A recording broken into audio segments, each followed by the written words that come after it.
All right, hi folks. Week 4, how you doing? This lecture is going to be a little bit longer, not a little bit, a lot longer. This is going to be the longest one, I think, of the 5-week sessions, 30 or 40 minutes. Hang in there, a lot to cover. So first, I want to review signature assignment, highlight a few things in the readings, talk about the coding process. That's going to be the chunk of this, the biggest chunk. Looking through my process, and I'm hoping the way I explain it makes sense. If not, come see me.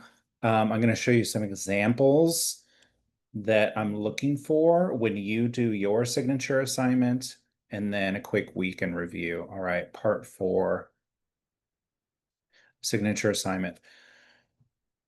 You will have conducted your focus group. Let's say you don't do it till August 1st or August 2nd. Due date is August 3rd. If you don't turn this in till the 4th or the 5th, that's okay. Just be in communication with me, please. I'm going to want you to turn in an annotated transcript. Download your transcript. Make sure you set up your transcript, set up captions. It should be a VTT file if you're doing it on Zoom. If you're doing it on Google Meet or another platform, I'm not sure what the file will be called. And once I download that, it'll come up in a text file. I just like to copy and paste and move it over to a Google Doc so that from there, I can make comments on the side as I annotate, as I start my initial reflections. What am I seeing? What am I noticing? It's just a first read through. Then I want you to do a reflective memo within, let's say, 12 hours after you do the focus group. If you have time right after the focus group, great. While the thoughts and the process is fresh in your head, type up some ideas, some thoughts, some feelings. How did it go? You as a facilitator, what did you hear? What did you notice? So do that, maybe just stream of consciousness. It can be like a page, okay? The readings for the week, 2 required readings. Before we go into them, I wanted to talk about inductive and deductive reasoning. I've put 2 simple YouTube videos that I found to kind of explain it. Sorry, for me, sometimes I hear inductive and deductive and I have to stop a beat. What do those mean again? It's kind of like independent and dependent variables. I know what they are, but sometimes putting it into words, I know it when I see it, but sometimes it's hard to put it into words. Anyway, deductive codes, we'll talk about these. They're developed a priori, prior, before. Why do we need to use that Latin?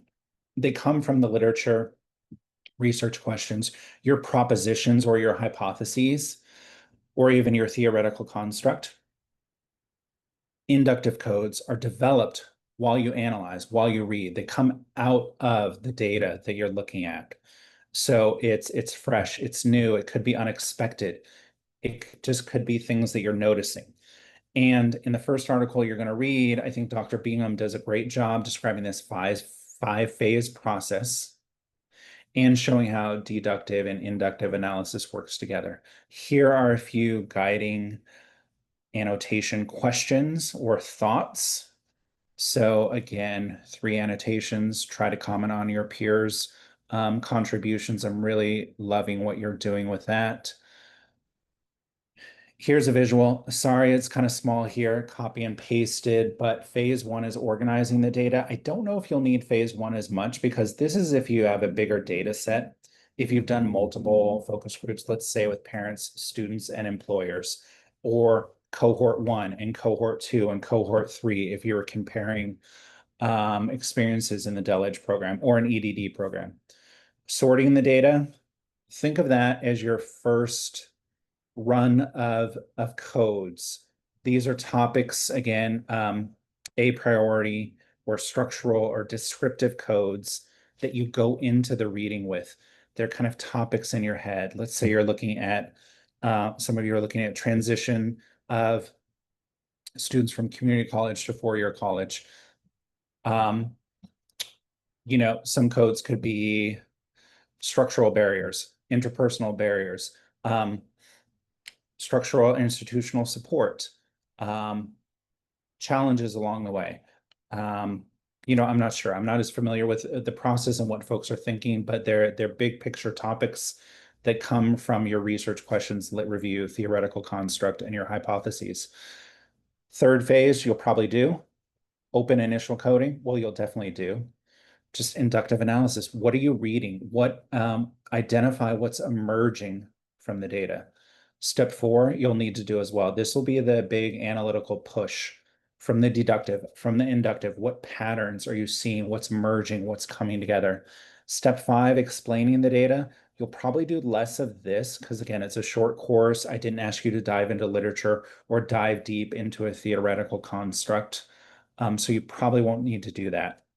The second article, I really like it by Tina Cook, The Purpose of Mess in Action Research. I like this idea of messiness. You know, she puts this quote I pulled out, the pull towards a neat model of research has the possibility of limiting researchers to reporting what fits rather than what is, or finding out what could be. All right. So instead of fitting into a box, you're just letting knowledge be co-constructed and emerge with your analytical facilitation and lens. So a few questions here to guide you in your annotations if you want those. The coding process. All right. I'm going to walk through what I did for my dissertation. Keep in mind, this was a large data set. I had 21 interviews. 120 survey responses that informed my interviews and my coding. So this is a big process, but it does follow what Dr. Bingham shared in her article. And let's go. Let me just show you what I did, and hopefully it'll make sense. Okay, MaxQDA, that's the program, coding program I use. There are other ones like Deduce, there are other names as well. When you get to bigger data sets, look for a student subscription so you can get it cheaper. All right. And make sure you cancel that thing after the 1 month or the 6 months so you don't get charged whatever next fee. You know how it goes with all these fees. Going to go through 3 stages of coding you see here, but I wanted to highlight, for me, sometimes I just need words to help me visualize. You see, I use my hands a lot, but round 1, the deductive part, that's the construction. What am I constructing? What am I seeing? And then I use process, emotions, and value coding for my inductive piece. And that was deconstruction of the data. It was super messy. And then round 3, I was looking for patterns and themes. So I think for you, doing 3 read-throughs of your transcript should be minimum. And I think for the sake of this course, maybe maximum as well, but I would look to do 3 read-throughs. This book by Saldana, excellent. I have it open here. Great manual. Dr. Bingham refers to it a lot in her article, but I'm just scrolling chapter 3. This one was gold to me. It just described literally like 20 or 25 different types of coding, and what could fit for you and what you're looking for. All right. So round 1, it could be called a priori, structural codes, descriptive codes. This is the deductive piece. I'm getting these codes, and I'm going to show you some examples in a moment from work that I've already done prior to the data gathering. All right, it's time intensive. I think it's kind of fun. Like, I like puzzles. I like seeing what emerges, but I hate escape rooms. Don't send me to one. I don't like riddles, but I do like puzzles. Here, I've just cut and pasted some definitions and descriptions from the Saldana book on structural coding. You can look at that. So where did I get my deductive codes, my big buckets? And I forgot to say, you know, I am going to be mixing metaphors, but I like to look at this as a big bucket here. Where did I get it? From my research questions. So from the questions that you're asking that I asked you in your preliminary plan, what is the question you want to answer? Question or questions. Maybe it comes a little bit from the lit review that you've already done, because some of you are doing topics that are part of your problem of practice or adjacent. So for me, this was just a helpful visual I created when I was looking at turnover or retention factors for all teachers, and then for teachers of color, and looking at the comparison here. So you can see topics here, even deductive codes emerging. administrator support, collaboration, sense of belonging, values, autonomy. I'm looking at the left column. Right side, discrimination, stereotyping, minimization of expertise, extra unpaid labor, racial illiteracy, racism, isolation. So these were some of the codes that I developed. I'm not going to get totally into my conceptual framework because it was a little, I think I overcomplicated it, but you can also draw out some ideas from there. So these are my big buckets. I had 9 of them. And you can notice, this is what I loved about MaxQDA or a program like this, just the way it organizes things. It's a steep learning curve, but I think it's helpful to use one of these programs, especially if you have a large data set. So you can see here, the numbers on the side are the numbers of times within the interviews that I marked, okay, this is a teacher talking about advice or lack of advice from a school leader. This is a retention or job satisfaction factor. This is a time when they felt treated differentially based on race or ethnicity, or the intersection of race and gender, or sexual orientation and race. This is when they did not have a sense of belonging, when their belonging felt promoted, institutional support. You get the idea. So my first read, I had these 9 things in mind, and I just marked, here's a quote, here's a passage that aligned with that particular code. Second round, and this is where the Saldana book helped me. I went with 3 different types of codes that I was looking for. So I took what I marked here, and took these pieces, and I needed to dive in deeper to these big buckets. How can I don't know the word, but just like find out some more here. So I went with process coding, which is concerned with what happens or what happened. All right. And I was looking at, what was the process? What made you feel like you belonged, did not belong? What made you decide to leave or stay? Then emotions was important because this is a personal experiential exploration. How do you feel about all this? Are you hurt? Are you scarred? Are you traumatized? Do you feel encouraged? What are folks saying? Are you resentful? Are you angry? Are you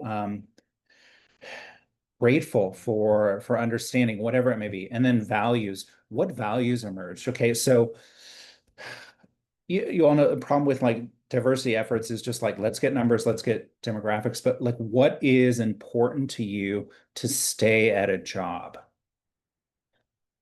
Valuing your culture and experience and that community cultural wealth we've talked about. Could it be a sense of belonging? Could it be leadership opportunities or growth? Some things like this. This was messy. That's why I put this bucket here with just water flowing out. But it was really important to identify all these things. All right. Just some notes that I took from the Saldana book about the different types of coding that I used. The blue, the red for emotion, blue for process, and the green for values. That'll make sense in a moment because I like color coding, and this app let me use color coding. So this one to the left is a little small. Let me look at differential treatment here. So that was, remember, differential treatment was one of my big buckets. Underneath that, I started to look for the process codes, the value codes, and the emotion codes. Remember, process were in blue. So folks were saying, especially, they just got a lot of questioning from parents, like, oh, where did you go to school? Oh, do you have a master's degree? Oh, and these questions were coming more to the teachers of color than to the white teachers. Or this idea of having to prove oneself. Oh yeah, I got a master's from UCLA. Oh yeah, I got my PhD from Swarthmore. I am just throwing out names, or from UCLA, or from wherever it may be. And then so an example of what was the purple again? The values code, not purple, the red emotions codes. How are you feeling about this? So there were feelings of self-doubt that rose up, feelings of being dismissed. You can see the overlap here. And then the values codes, equitable treatment.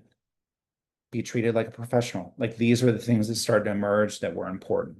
I'm not going to go through all 9 of my big buckets and how I broke down the emotions codes, but you can kind of see some examples here.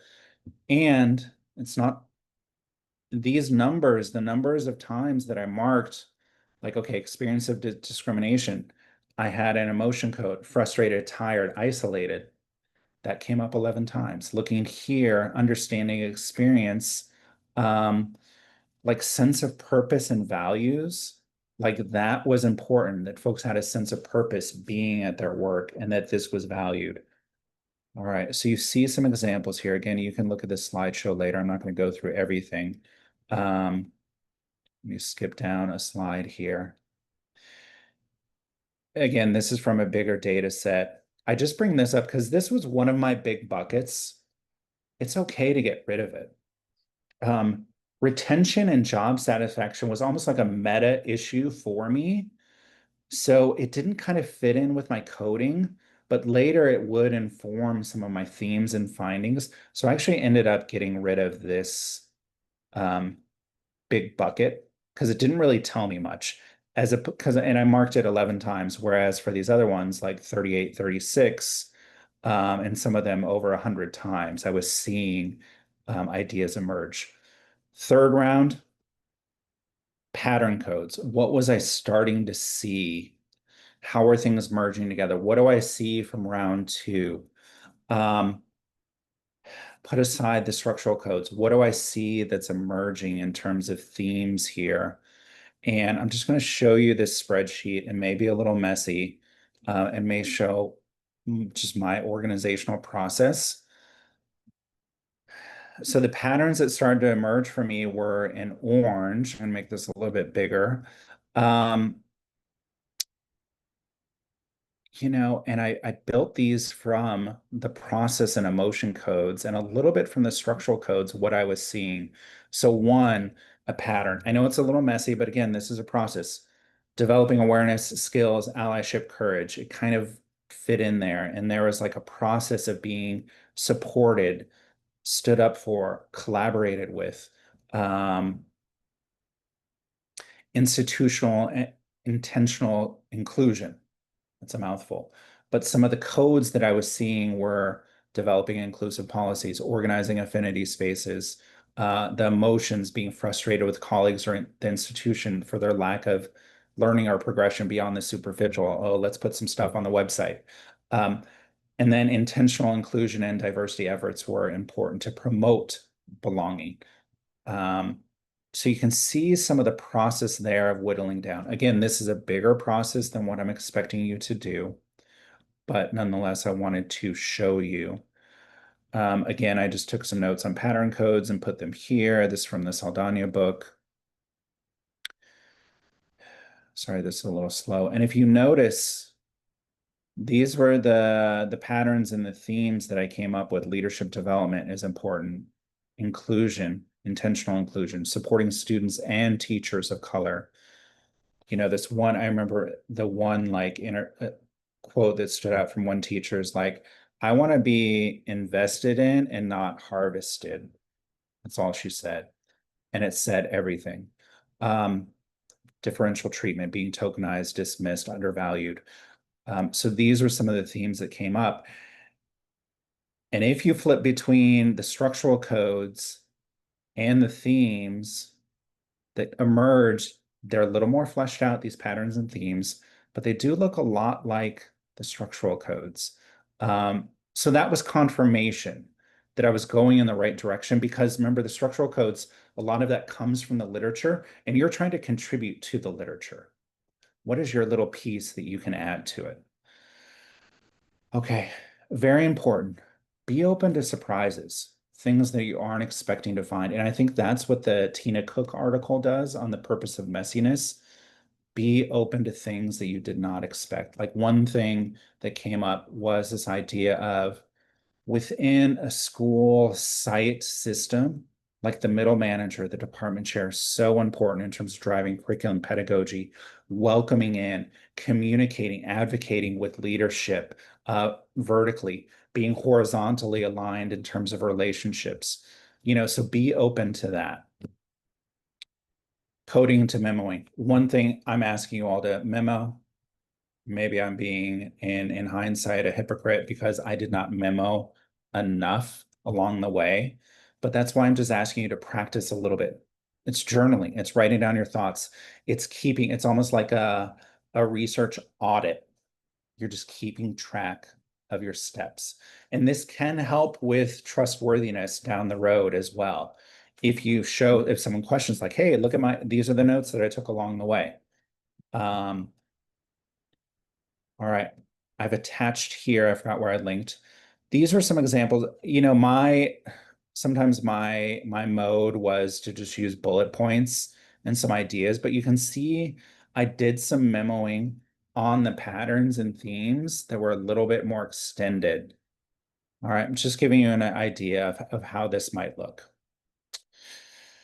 Okay, moving on. So I think I've shared enough about this. Again, this was for me, sometimes I just need to go pen to paper. And so I took the pattern codes. I had to go back and look at my results from my survey and be like, how is this all coming together in terms of findings? So for me, maybe old school, I like the yellow legal pad. I had to just draw, you know, flow charts that made sense to me. And after multiple passes of that, I did come up with my themes and my findings that eventually ended up in my dissertation. So this just gives you I'm just showing you this isn't the end all be all, but it's just a way to organize and kind of for me to visualize how you go from, okay, here's transcripts, here's interviews, here's a focus group. How do you get to use deductive, inductive, come up with your themes, and then maybe here are a few findings or recommendations. All right, we're almost there. So I want to show you some more recent work that I've done.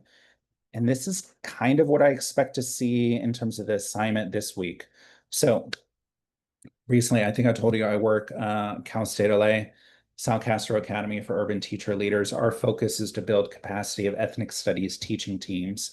I'm working with 5 different districts in the area, TK through 8 educators and 9 through 12 are high school educators.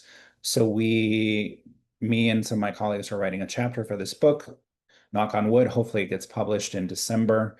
But we conducted a handful of platicas with our educators that we're working with, predominantly Latino demographics within the school districts. So we felt like this was appropriate method to use. And these are folks that we had worked with for at least a year or two. So there was a familiarity in terms of the professional development and the relationships we had. So all of these are linked here. Let me know if you can't open them. So I'm just going to show you so this was the transcript from a practica we held. I mean, this was like with 12 or 13 educators. It was big. I only had a chance to get through 3 core questions, but the discussion traveled. So literally what I want you to do, cut and paste transcript and this start doing some margin notes. And this is not for me. Yeah, it is for me an assignment, but hopefully it's a process for you to just like start to highlight quotes that stand out to you, what themes are emerging. So you can just glance through here. I'm not marking everything. And you'll notice with transcripts, like there are going to be chunks that are just like, okay, it's not really aligned with my research question, what I'm looking for. But you're going to find chunks that really speak to what you're looking for. So pay attention to those. So what is this? This is like a 20-page transcript. I'm not going to give you a number of annotations that I want to see, but I want to see some thorough work. I want to see some thoughtfulness, just some initial thinking. What are you noticing? What are some of the ideas and thoughts that you're writing down? So that was from that Platica. And then with the 9 through 12 educators, I think I mentioned, I don't know, this one almost turned into a gripe session. So it was hard to reel it back in. Sometimes that happens. What are you going to pull out? And still within that gripe session, maybe there's some nuggets or pearls of wisdom that you can use. All right. So again, same process. This one was 16 pages. but I'm just kind of looking for some notes and ideas, maybe a few annotations per page in terms of things that you're noticing, how teachers are finding purpose in the work they do. Um, so that is that. Um, what's the other thing I wanted to show you? So I am asking you to do a memo after your focus group. This was the one, it wasn't as thorough, but I tend to write in bullet points. So after this particular Platica, you know, I organized it. There were basically three main questions, like, what is your why for teaching ethnic studies? What is the connection of ethnic studies to leadership? Because that's the focus of the book we're writing for. And then what has the value been of the Sal Castro Academy, the community learning that we've been doing together? And for me, it was just like jotting down notes. This is what came up. This is what popped into my head. So it doesn't have to be full sentences or beautiful paragraphs, just their ideas, and it's showing your thought process. Okay, the other two things I put here, you don't have to get this in depth. Again, these two number 4 and 5 here, these were outlines. I was working with 4 co-authors. So we were collaborating on this document, and I was kind of pushing and driving the efforts as the lead author. So, this was just an initial outline of themes based on our questions, and then kind of sub themes. Okay, theme number 1, ethnic studies gives educators a sense of belonging and purpose to pass on to students. And then under that, the idea of empowerment, representation, and reflection in curriculum. Thinking of, was it Radine Sims Bishop, who talks about windows, mirrors, sliding glass doors. So these were notes, quotes pulled out. So it could be a way that you kind of organize your thoughts before you put it into a presentation. The other number 5 here, this is a little bit more of a refined version of that. Again, just showing you process. You don't have to do a document like this, but I just wanted to show you process. Okay. Any questions? Come see me at office hours. Required readings. I didn't change this. Required readings from Bingham and the Purpose of Mess. I think this was from last week. Sorry. Conduct your focus group by August 2nd, I think by the latest. Um, do your memo on the initial observation. Suggested reading Saldana. That'll just be a manual. It's gold. Use it later. And then next week, shorter lecture. I don't know if I have any readings for you, and it's really just working on your coding and your processing and putting together your presentation. I may cut the reflection paper. We'll see.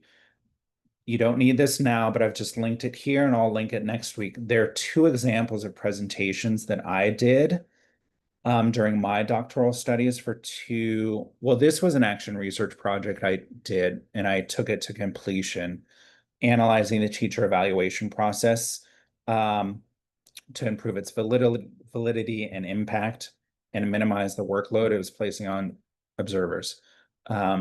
Anyway, you can see how I kind of put things together here in terms of what I found. A lot of this is not going to make sense, all these numbers. I'm not going to go through them. I also did a survey. You weren't expected to do a survey here, but let me get to the qualitative findings. The focus group highlights. So maybe pay attention to this part. And this is how I clustered it in terms of this was kind of a theme. The time-intensive and script-focused nature of the process hinders the usage of evaluators' strength. So it just felt very restrictive. I pulled out a few quotes to support that. And again, I was presenting this to the administration at our school. Again, evaluators primarily consider the classroom teaching domain of the rubric, yet a lot of teacher work is outside of the classroom, and that needs to be evaluated. But there's no way we do that. How are you connecting with students? What are you doing during office hours? How are you giving feedback on assignments? Those are things that are important that are never captured in a rubric. All right, so that's one example. The other example, this was just a focus group I did adjacent to and a precursor to my dissertation at the school I was working at, predominantly white space. I gathered together friends and colleagues who African American administration, faculty, and staff. So you can see kind of this one might be more aligned to what I'd expect you to present to me at the end of week 5. Who were the participants? What was my protocol? What were the questions focused on? You can include the questions if you want. And then these are kind of categories of findings of themes. Concerns about acceptance, finding 1. Finding 2, code switching. Category 3, levels of support from peers or from administration. Then commitment to diversity, equity, and inclusion, or lack thereof. Was there 5 microaggressions and racist acts? So I was really just looking at experiences and what I was seeing, and then advice for administration. And you can see also the categories and the findings aligned with the questions I was asking. So use your questions also to guide your coding and your patterning and your theming. All right. Whew. We made it. Office hours. Good luck this week. Come see me if you need to. I'm really enjoying teaching this class and enjoying all of you. Thank you.